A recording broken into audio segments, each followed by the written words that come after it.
Thank you for watching, and please subscribe to my Gunks Climber channel. Today I'll be showing you our new sauna in our bathroom. I use this sauna about every day. If you research sauna and health, you'll find that saunas used 2 to 3 times a week was associated with 24 lower all-cause mortality, and 4 to 7 times a week decrease all-cause mortality by 40%, according to Dr. Rhonda Patrick's research. I personally use this steam sauna in the morning at about 120 degrees for about 20 minutes. And then I use the cold shower for extra health benefits. The reason we installed this sauna in the bathroom would be for a couple reasons. First, the reason we installed the sauna was because the old bathroom was kind of ugly and falling apart. And we had a medicine cabinet that was being ripped out of the wall. So we decided to try to redo this one. So my wife and I decided to replace everything in the bathroom. The real reason was this medicine cabinet was about to fall off the wall.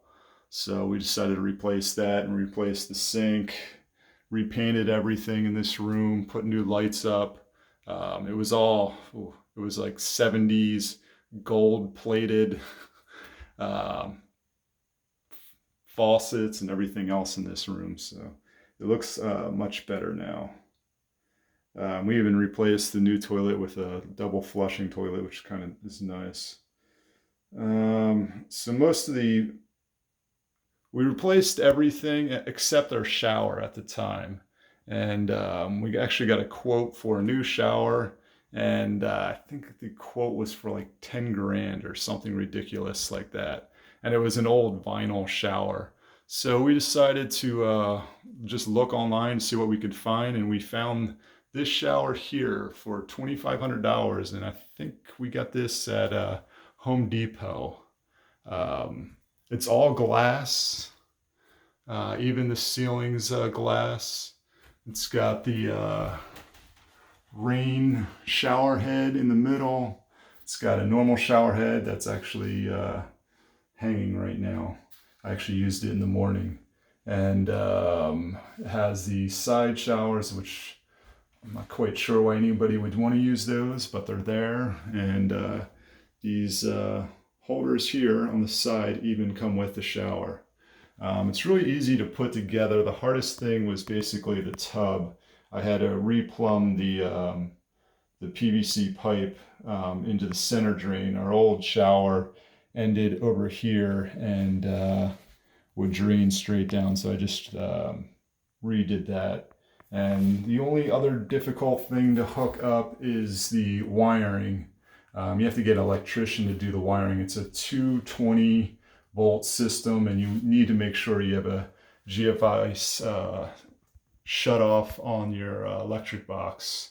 And I think it's like a 15 amp, maybe a 20 amp, I'm not quite sure. So it's really low voltage. So if it feels anything wrong with it at all, since it's dealing with water, it'll just shut itself off.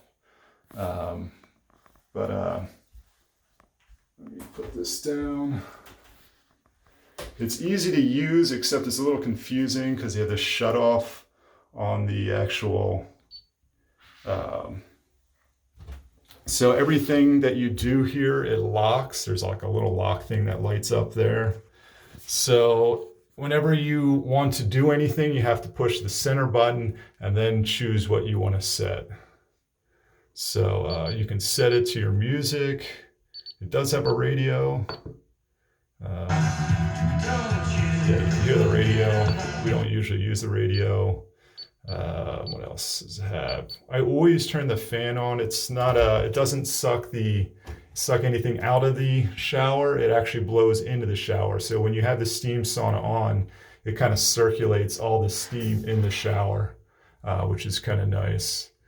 You can turn the lights on or off, but they usually just turn on automatically when you start the power. And if you don't have the electric hooked up, it actually still runs as a shower. So I can turn this on right now. You can see that the shower is running at the bottom. So the shower will run even with this thing off. So let's see. So you just hit the power and it just shut the whole thing off. So you can see it's still, the shower still runs when everything's off. Let's see here, what else is on here? So the top setting up here, you'll see steam. That's what turns it on and off. So you press it once and it'll start flashing. I'll actually do it because it takes a while to steam up. And your steamer is at the bottom down there, and then the whole thing will steam up.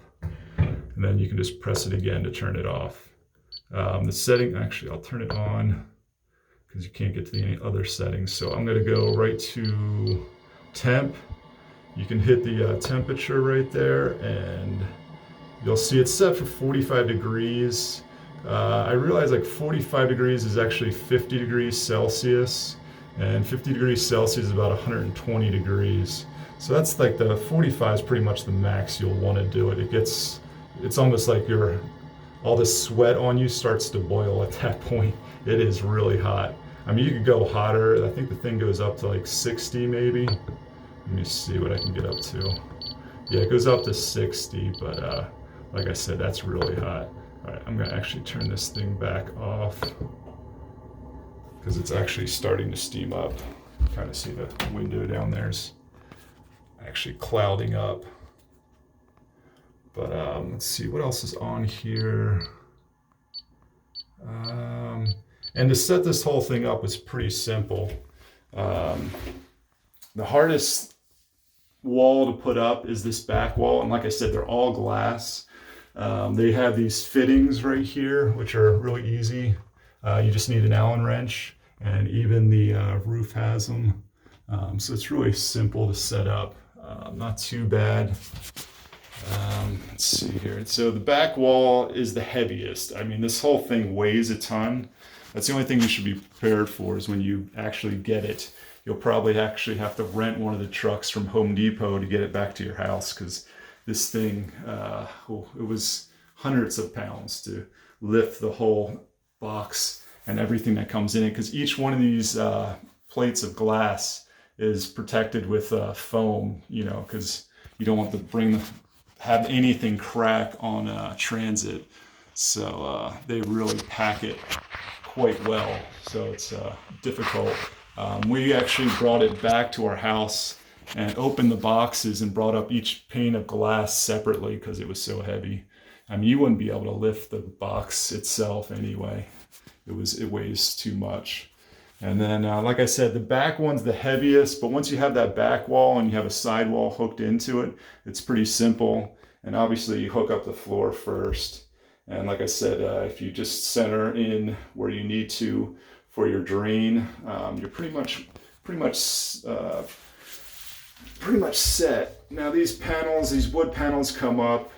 I've heard a lot of complaints in the comments for this shower that people say they disintegrate over a period of time, which I could see, but for what they are, they seem to hold up pretty well. I mean, you'll probably have to replace them after, I don't know, a year or so. I could see them, just disintegrating over a period of time. But right now, they seem to hold up. I'm pretty sure it's that fake plastic wood that they use, and like I said, it holds up well to the heat. And I use this almost every day at 120 degrees, so it seems to be holding up really well. And it's very easy to set up. There's a foam insert that you put down for the glass all the way around, which was very simple to do. And you just put the glass on top. And then they had these plastic inserts in the corner, which make it very easy, and you don't have to caulk the shower. And that seals the whole shower together. It makes it really easy to manage and do. You can see it goes all the way around. And you can see on this one plate, or this one piece of glass, there's a little bit of a gap here. So all your hoses and electronics are behind this wall. So if you have to get back there to work on it, we only have this little tiny spot behind our wall to work on it. So you can take this piece of glass off just with the Allen wrenches right here, and this whole plate will come off, and you'll be able to get behind your wall if you need to replace anything, any of the hoses. Like I said, the electric does come in back there, and you have to make sure that everything's grounded. because you're dealing with water. But as long as you have the right breaker, you should be fine. And let's see, I guess that's pretty much it. The doors, the most difficult thing to put on to get lined up perfectly. They have this magnetic strip. And what's confusing with the magnetic strip is there's this white thing here and a white thing in the back. You don't actually want the magnetic strips to line up. You want them to overlap a little bit. Like you want to actually push them this way as much as you can, and that gives you a better seal. We actually did have a friend build us a handle through a 3D printer, which was kind of nice. So we can actually, once we're in there, we can actually turn this knob and kind of keeps it closed. But this does not come with the shower. Like I said, we had that made. We paid a friend to build it for us. Yep, that's pretty much everything, and it seems to hold together pretty well. And like I said, I use it every day. So there's the shower.